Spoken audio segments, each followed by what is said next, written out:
Hola, ¿qué tal, amigas y amigos de América Latina y el mundo? Sean cordialmente bienvenidos a su espacio 7 Preguntas con este servidor, Ernesto Villegas. Hoy tenemos como invitado al diputado venezolano Elías Jagua Milano. Bienvenido. Gracias, Ernesto. Elías Jagua fue vicepresidente de la República con el presidente Chávez, luego canciller, ha sido ministro para varias áreas del gobierno como agricultura y tierras, economía comunal, y actualmente está en la Asamblea Nacional, en la bancada del Bloque de la Patria.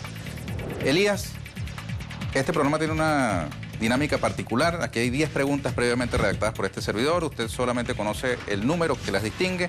Lo invito a seleccionar 6 y la séptima la escoge nuestra audiencia a través de la página web de Telesur y las redes sociales de esta televisora. Del 1 al 10. 6. Vamos a hacer 1, 1, 3, 3, 5, 5, 7, 7, 9 9 y 10. y 10. Perfecto. Entonces, entre la 2, la 4, la 6 y la 8, ustedes, amigas y amigos, pueden escoger la séptima pregunta. Van a conocer en breve, a través de la página web de Telesur, el contenido de cada una de ellas. Nosotros vamos a una muy breve pausa y venimos enseguida con Elías Jagua Milano.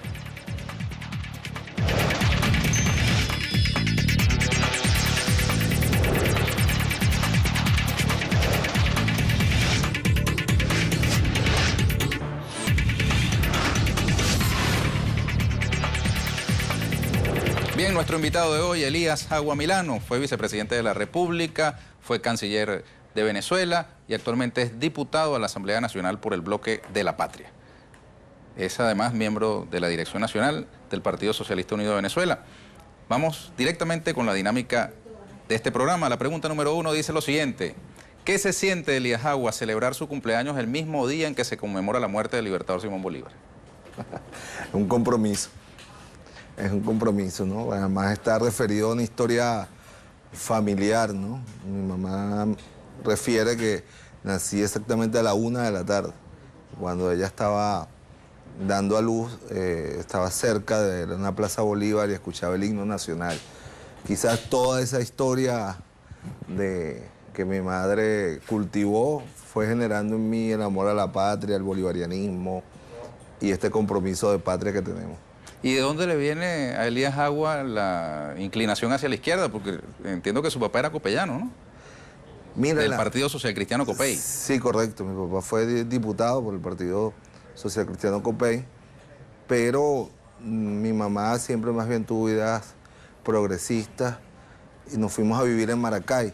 Y en el contexto en que yo comienzo a estudiar bachillerato en Maracay, era el año 86, cuando ya comienza a brotar la protesta estudiantil, social, frente al gobierno inmoral de Jaime Lucinchi en ese momento, ¿no? Y ya los primeros elementos de aplicación del modelo neoliberal contra la educación sacaron a los estudiantes a la calle y yo entré en esa oleada de estudiantes. ¿Algo positivo del socialcristianismo que haya heredado de su padre, Elías Jagua? Bueno, de mi papá la honestidad, la política como ejercicio de la honestidad. No lo digo por Entonces decirlo. no todos los políticos de aquel tiempo político eran corruptos. No. Y conocí muchos otros pues, relacionados con mi papá que no. Como igualmente en la Quinta República hay políticos que no somos corruptos y otros que sí, pues ahí han sido enjuiciados, juzgados, y otros que faltarán por rendir ante la justicia por usar indebidamente los recursos del pueblo. Y del socialcristianismo, bueno, yo creo que la base de la solidaridad es un pensamiento común en ese aspecto, ¿no? La manera es cómo llegar a la solidaridad. Si es por la vía de la conciliación de clases o de la superación de una sociedad de clases. La corrupción en buena medida fue la que, digamos, marcó en parte el fin de la Cuarta República. ¿En qué medida la corrupción puede también marcar el fin de la Quinta? Los niveles no son los mismos, sobre todo porque la corrupción de la Cuarta República era un elemento sistemático que se ejecutaba y se planificaba desde el propio Palacio de Miraflores, ¿no? Y yo creo que como en el comandante Chávez y con el presidente Maduro, no es desde el Palacio de Miraflores donde nace, se impulsa el fenómeno de la corrupción, sino por el contrario, se han hecho grandes esfuerzos, tanto el comandante Chávez como el presidente Maduro, para combatirlos. Siguiente pregunta para Elías Jagua. El regreso de Argentina y Brasil a la órbita de los Estados Unidos al caer en manos de gobiernos de derecha constituye: 1. Un simple accidente histórico. 2. El fin de una etapa de gobiernos progresistas, nacionalistas o de izquierda en América Latina. 3. Ninguno de los anteriores. Creo que ninguno de los anteriores, ¿no? Hay un revés electoral en el caso de Argentina y en el otro caso hay un golpe de Estado parlamentario, una situación de facto que ha desmontado a un gobierno de carácter democrático popular como el del Partido de los Trabajadores, encarnado en esta etapa por la presidenta Dilma Rousseff. Y en Argentina, bueno, un revés electoral por 1%. Y lo más importante es valorar lo que estos gobiernos, tanto el que fue electo en Argentina como el usurpador de Brasil, no esperan pero ni un día para inmediatamente comenzar a restaurar el modelo neoliberal. Por lo tanto, todo lo que hemos venido diciendo, las fuerzas progresistas, acerca de la amenaza de la restauración neoliberal, se comprueba lamentablemente en este momento para los pueblos de Argentina y Brasil. No tienen ningún miramiento a la hora de aplicar medidas que cercenan los derechos fundamentales del pueblo, que restringen la inversión social, la protección social, que además utilizan la represión como mecanismo de intimidación al movimiento popular. Has visto lo que no se atrevieron ni siquiera los gorilas argentinos de detener o emitir una orden de detención contra Eve de Bonafini, pues la ha hecho Macri en menos de 6 meses. Lo que no hizo la dictadura argentina en años, lo hizo Macri en meses. Ese es el carácter de una derecha que ahora viene además muy cargada de odio, de venganza, de vindicta contra los pueblos que decidieron construir y apostar a un camino de igualdad, de inclusión, de democratización de nuestras sociedades. A usted le correspondió ser canciller cuando el conjunto de los países de América Latina tenían una cantidad de países, de gobiernos con signo progresista, de izquierda. Ahora el mapa ha cambiado sustancialmente y un personaje que no sé si estuvo en paralelo ejerciendo la Cancillería del Uruguay, el señor Almagro, compartieron como cancilleres, ambos. Sí, ha tenido ahora un papel pues de primera línea desde la Secretaría General de la OEA en una postura beligerante hacia el gobierno del presidente Maduro. ¿Cuál cree usted que es el desenlace de ese cerco que pareciera estar tejiéndose alrededor de Venezuela? Mira, no es la primera vez que la Venezuela revolucionaria bolivariana tiene que enfrentar este cerco. Recordemos el año 2001 o 2002, lo enfrentamos absolutamente solo con la solidaridad de Cuba y sus propias limitaciones, pues también asediada, también acosada. Nosotros tuvimos que avanzar solo en la defensa de nuestra democracia, en la derrota del fascismo, del golpe fascista del 11 de abril, del sabotaje petrolero, totalmente acosados por el mundo. Incluso el mundo aplaudió el golpe de Estado contra el comandante Hugo Chávez el 11 de abril. De manera que no sería algo novedoso para la revolución bolivariana tener que defender nuestros principios, nuestra independencia, nuestra soberanía, aun cuando nos quedáramos solos. Y aquí recuerdo una frase de Jorge Eliezer Gaitán, ¿no? Más vale una bandera solitaria sobre una cumbre que 1000 banderas tendidas sobre el lodo. Gaitán. Y Almagro es una bandera bastante enlodada, por cierto. ¿Ustedes tuvieron relación personal cordial en su tiempo de cancilleres? Sí, en una primera etapa sí, incluso como vicepresidente. Era un hombre que se mostraba muy afecto, amigo del proceso bolivariano, admirador del comandante Hugo Chávez, amigo fraterno del presidente Maduro, porque ellos habían compartido mucho más tiempo como canciller. Pero un momento, un punto de quiebre donde comenzamos a observar conductas que nos hicieron ya evidenciar después de... Nosotros hemos visto mucho mundo en estos 18 años y muchas tradiciones, y rápidamente detectamos que los pasos que Almagro comenzó a dar eran los propios de una persona que había sido captada por el gobierno de los Estados Unidos para torpedear la integración suramericana y para atacar al gobierno bolivariano. Siguiente pregunta, de las numeradas, para Elías Agua. En la guerra económica, ¿quién es el enemigo? ¿Y quién la va ganando hasta ahora? Mira, el enemigo contra el cual se ha desatado la guerra económica es el pueblo de Venezuela. Se trata de una estrategia de minar la moral y la conciencia de un pueblo a través de cercenarle los derechos que, por cierto, ese pueblo logró en la Revolución Bolivariana. Pero ¿quién es el enemigo que la desata?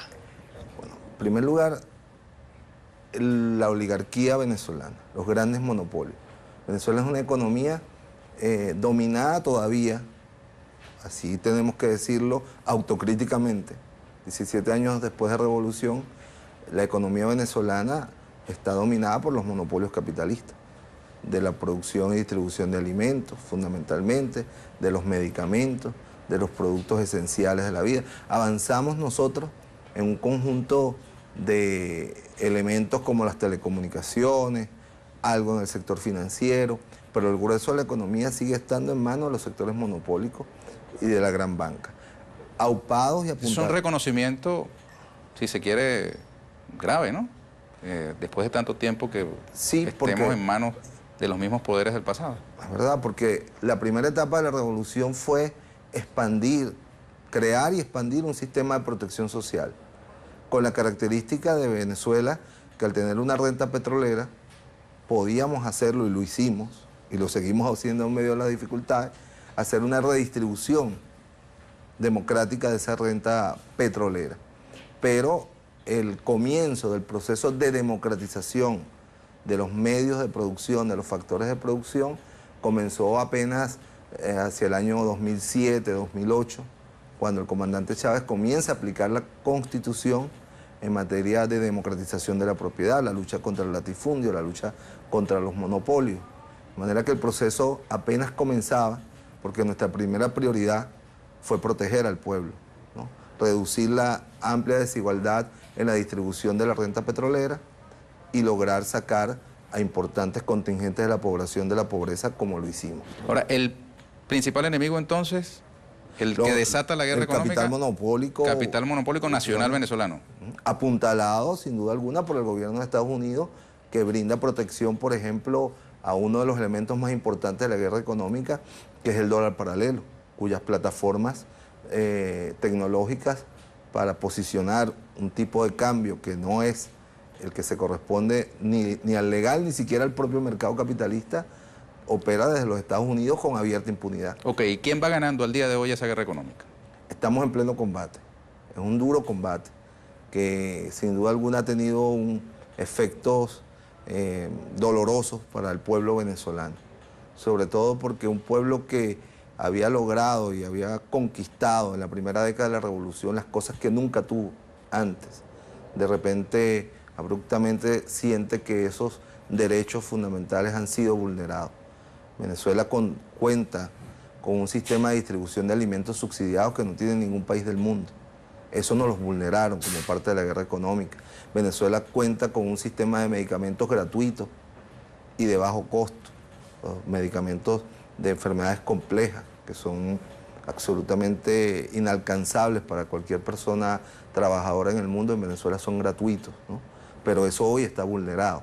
De manera que, como te dije, la guerra económica tiene el sentido de golpear moralmente a un pueblo, de decirle, tú no tienes derecho a esto, ¿no? Esto fue una ilusión, como es parte de lo que se dice, un gran engaño. Los pueblos no tienen derecho a tener alimentación gratuita o subsidiada, a tener medicamentos a bajo costos o gratuitos, ¿no? Todo eso fue una estafa y ahora la estás pagando. Ese es el mensaje que quieren darle al pueblo venezolano. Si en primer lugar el enemigo que desata la guerra económica es la oligarquía nacional, los grandes poderes privados, no son los mismos que están siendo convocados a los 14 motores de reactivación económica que el gobierno del presidente Maduro está No impulsando. necesariamente. Mira, en Venezuela, precisamente por el carácter monopólico de algunos sectores importantes, existe una diferenciación entre ellos y los pequeños y medianos industriales. Y fundamentalmente los que se han dispuesto a trabajar por la recuperación económica del país ha sido la pequeña y mediana industria venezolana, ¿no? Que sin dejar de tener también una responsabilidad en toda esta compleja situación económica, debemos reconocerle que ha dado un paso de rectificación y de querer trabajar junto al gobierno para superar la situación que hoy afecta a nuestro pueblo. Recordamos a nuestra audiencia que puede escoger la séptima pregunta a través de la página web telesurtv.net y a través de las cuentas en Twitter y Facebook de esta televisora. Vamos con la siguiente pregunta para Elías Jagua. ¿Qué tan importante es para los venezolanos que su país presida el Mercosur y próximamente asuma la presidencia del Movimiento de Países No Alineados?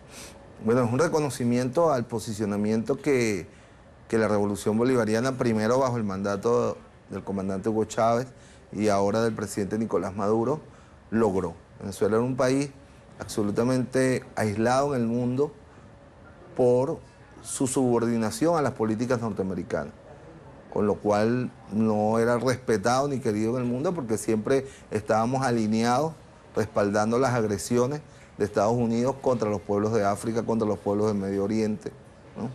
O contra el Caribe, contra el propio Caribe, las islas del Caribe, que ahora son países con sus propios gobiernos autónomos.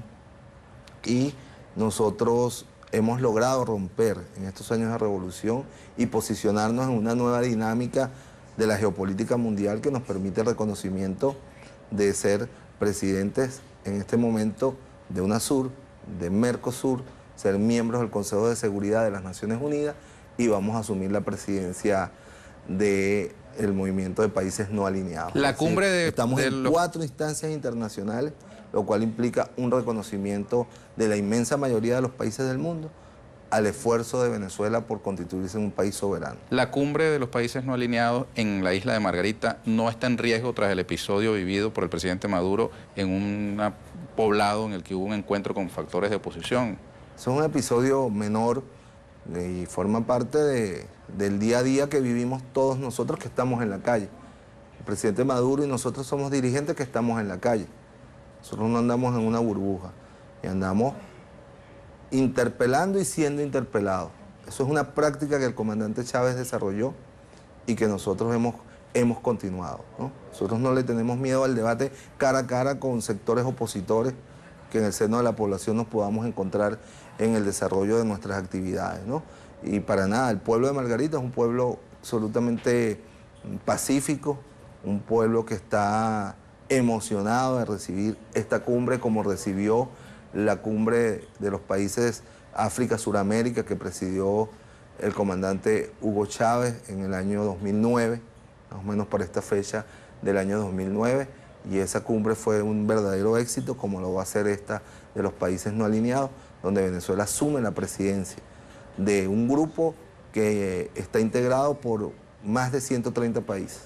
Por su carácter de isla, Margarita sufre con un rigor quizás superior a otros lugares de Venezuela los efectos de esta guerra económica o de los problemas, las distorsiones de la economía venezolana, quiera usted verlo como lo quiera ver, particularmente en materia de agua, los alimentos, medicamentos, hay, digamos, dolores que sufre el pueblo margariteño realmente. ¿De eso hay conciencia en la dirigencia de la Revolución Bolivariana o hay una burbuja que no se reconoce? No, para nada. Nosotros estamos perfectamente conectados con la situación compleja que atravesamos como pueblo, ¿no? Pero no le rehuimos a ese problema. Nosotros estamos en la calle, desplegados por todo el país, en grandes movilizaciones, pero también en pequeñas reuniones, en encuentros, y hasta donde podemos, llevando una vida cotidiana, porque al menos yo siempre lo intento, ¿no? De conectarme en la vida cotidiana, mucho más allá de las vanguardias populares con las cuales nos reunimos, lograr conectar con la gente, con su realidad y su complejidad. Y el pueblo venezolano, mucho más allá de las angustias y los malestares que ha generado toda esta situación, es un pueblo amable, es un buen anfitrión y lo va a demostrar en Margarita con la Cumbre de Países No Alineados. Siguiente pregunta de las numeradas para Elías Jagua. Usted ha salido a rechazar públicamente la posibilidad de que empresas o activos nacionalizados durante el gobierno del presidente Chávez sean entregados a manos privadas. Lo hace por 1. Lealtad personal a Chávez. 2. Dogmatismo ideológico. 3. Convencimiento de que esas empresas y activos son más útiles al país en manos del Estado. 4. Todas las anteriores. 5. Ninguna de las anteriores. Mira, en primer lugar, lo hago porque estamos obligados a cumplir y hacer cumplir la Constitución de la República Bolivariana de Venezuela. Y la Constitución estableció un modelo mixto y estableció los mecanismos para que importantes sectores estratégicos de la sociedad venezolana fueran activos nacionales, medios de producción bajo el control nacional por su importancia estratégica, ¿no? En segundo lugar, porque nuestra Constitución democratizó la propiedad. Fíjate que nuestra Constitución no habla de propiedad privada, habla de propiedad y luego desarrolla a lo largo de su texto un conjunto de formas de propiedad. La propiedad individual, la propiedad de empresas comunales, la cogestión, la autogestión obrera, las cooperativas, la propiedad pública. De manera que cuando salgo a defender las empresas nacionalizadas o en manos de los trabajadores, estoy defendiendo la Constitución que yo corredacté como constituyente, ¿no? Y en segundo lugar, sin duda alguna que por lealtad al comandante Hugo Chávez, a su pensamiento, a su obra, a la valentía de haberse atrevido a enfrentar poderosos intereses transnacionales y nacionales para devolverle la tierra a los indígenas, a los campesinos que habían sido expropiados por los terratenientes, ¿no?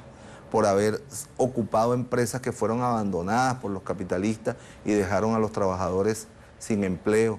El comandante Chávez las asumió, muchas de ellas siendo chatarras, solamente por preservar los puestos, el derecho al trabajo de esos trabajadores y trabajadoras.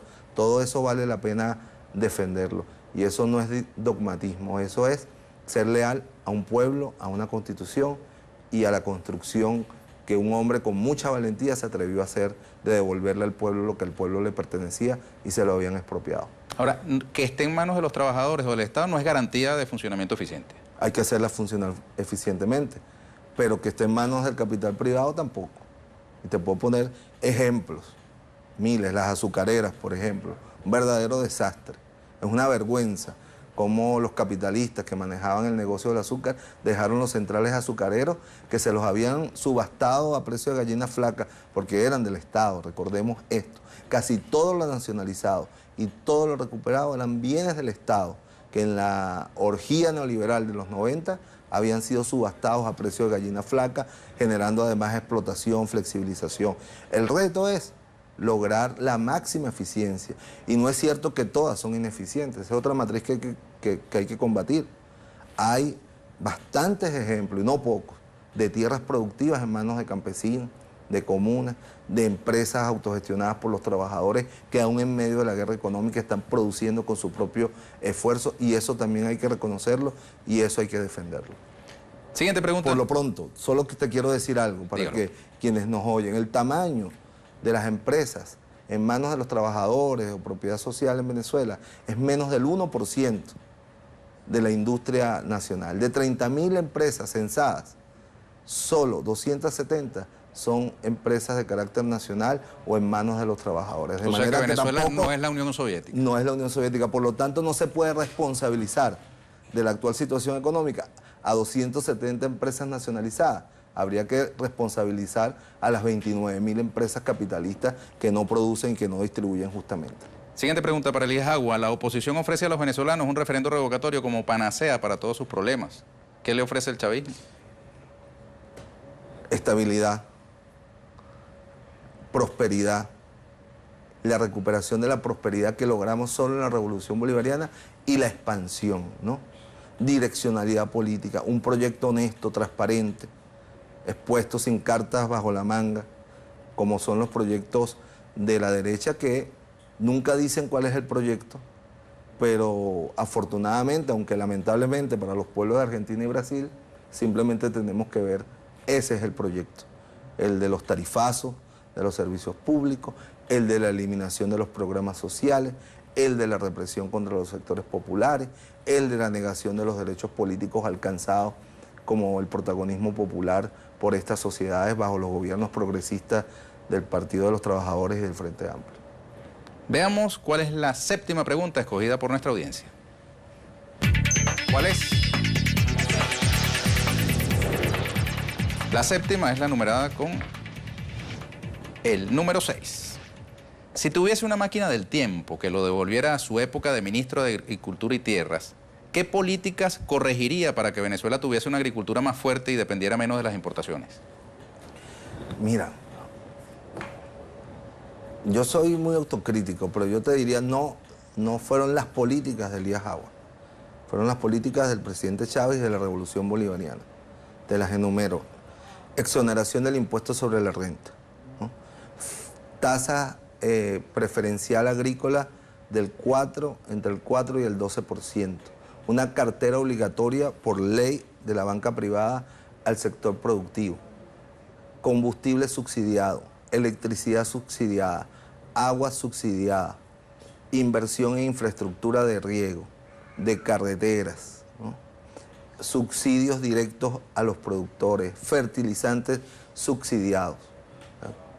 No hay política en materia agrícola que demande un productor del mundo que no haya sido aplicada durante la Revolución Bolivariana. No solo durante mi gestión como ministro, sino durante toda la Revolución Bolivariana. Te voy a explicar. Aquí los productores, tanto los industriales como los agrícolas, se colocan techos de producción para condicionar la oferta y por lo tanto lograr la ganancia en el mercado especulativo, ¿no? ¿Qué nos faltó? ¿Qué nos pudo haber faltado? Bueno, quizás mayor capacidad de ejercicio de autoridad por un lado, para lograr evitar, por ejemplo, la fuga de contrabando importante de la producción, y por el otro lado quizás mayor persuasión, mayor insistencia en la elevación de la conciencia de los medianos y de los grandes productores acerca de la importancia de producir alimentos para el país. Pero yo te puedo decir, y no es la defensa de la gestión de Elías Agua, no hay gobierno en el mundo que haya aplicado todas las políticas agrarias que cualquier productor del mundo aspiraría, como lo hizo el comandante Hugo Chávez.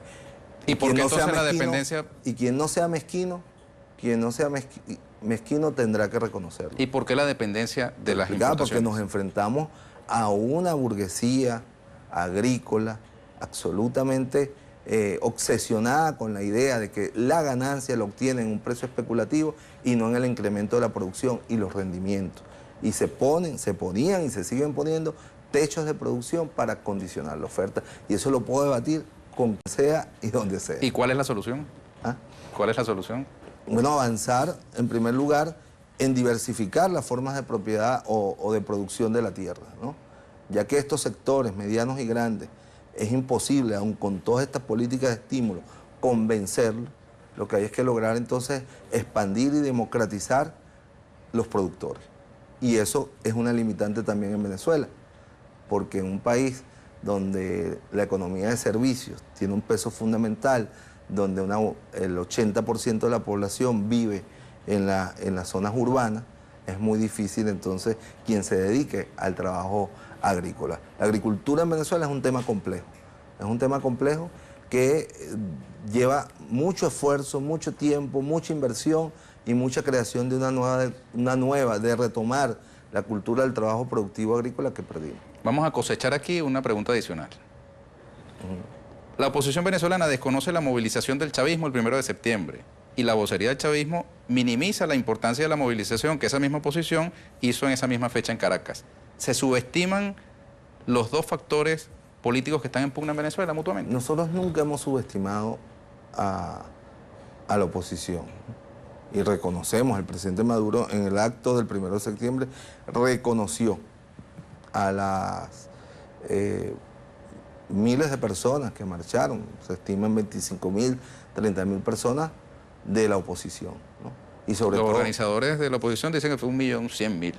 Cualquiera que le meta ojo a esa imagen sabe que ahí no hay 1 millón de personas, ¿no? Nosotros que tenemos 18 años organizando marchas y concentraciones, obviamente que ninguna de las avenidas donde ellos estaban concentrados cabe 1 millón de personas. De manera que yo creo que hay que dimensionar las cosas en su justo contexto. Yo creo que fue una movilización importante en primer lugar porque demostró que en Venezuela hay una democracia, nuevamente demostramos, donde las personas que pacíficamente lo quieren hacer pueden mostrar sus diferencias, ¿no? Con la revolución bolivariana, con el proyecto bolivariano. Luego porque lo hicieron en paz. Lamentablemente por las expectativas creadas por la dirigencia de la oposición respecto a lo que iba a pasar el 1 de septiembre, que un día final, un día conclusivo, referéndum o estallido, terminaron siendo frustrantes para una parte de las personas que allí participaron. que son personas o grupos importantes de la sociedad venezolana que han sido enfermados por el odio y que creían que esa manifestación iba a terminar en un asalto nuevamente a Miraflores, el linchamiento del presidente de la República y el aniquilamiento de todos los chavistas. Gracias a Dios y a la conciencia mayoritaria y a la voluntad de paz de la inmensa mayoría del pueblo venezolano, fue una movilización democrática, pacífica, una marcha, terminaron leyendo un documento entre muchos codazos de los dirigentes en la tarima para aparecer en cámara y ya, terminó pues en paz, protegida además por unos órganos de seguridad del Estado que son ejemplos, la Guardia Nacional Bolivariana, la Policía Nacional, en la construcción de una nueva noción de garantía del orden público democrático que nunca existió en Venezuela, un país acostumbrado al disparen primero y averigüen después de los gobiernos de la Cuarta República. Terminemos, Elías Agua, con las perspectivas. ¿Qué va a pasar en Venezuela de aquí a fin de año? Bueno, nosotros vamos a trabajar, los chavistas, el gobierno bolivariano, el gran polo patriótico Simón Bolívar, por lograr garantizar la estabilidad política que nos permita seguir avanzando en el despeje de esta compleja situación económica, ¿no?